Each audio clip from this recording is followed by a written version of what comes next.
বিয়ে করে থাকবো, আর না হয় এখানে আমি মরে যাব। আমার মরার পর লাশ তারা হয় জানাজা দিয়ে মাটি দেয়, আর না হলে মাটি চাপা দিয়ে মাটি দিয়ে রাখে।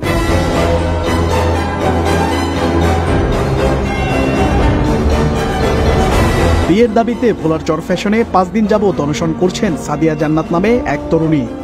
এদিকে প্রেমিকার উপস্থিতি টের পেয়ে পেছনের দরজা দিয়ে পালিয়েছে প্রেমিক। উপজেলার উমরপুর ইউনিয়ন 1 নং ওয়ার্ডের বাসিন্দা মোজাম্মেল হাওলাদারের ছেলে প্রেমিক মিজানুর রহমান তৈয়ব ইঞ্জিনিয়ারিং পড়াশোনা শেষ করে ঢাকায় চাকরির জন্য থাকতেন। চাকরির এক পরীক্ষায় সাদিয়া জান্নাতের সাথে পরিচয় হয় তার।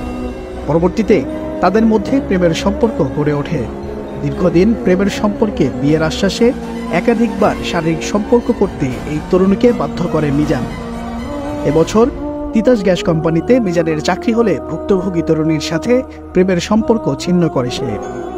বিয়ের জন্য এখানে বিয়ে করে থাকবো, আর না হয় এখানে আমি মরে যাব। আমার মরার পর লাশ তারা হয় জানাজা দিয়ে মাটি দেয়, আর না হলে মাটি চাপা দিয়ে মাটি দিয়ে রাখে। আমি এখান থেকে কোথায় যাবো? আমি বাসা থেকে বলে আসি না, আমার যেহেতু বাসায় বিষয়টা জানেন না, আমাকে তো বাসায় উঠতে দিবে না। একজন ঘুমান্ত মানুষ কি সত্যিকার যে ঘুমাই থাকে তাকে ডাকা যায়, কিন্তু যে জায়গা থেকে ঘুম পাড়ায় কেউ রাখে তাকে আমি শতবার ডাকলেও সে। আমার নাম মুজাম্মেল হাওলাদার। আমি মায়া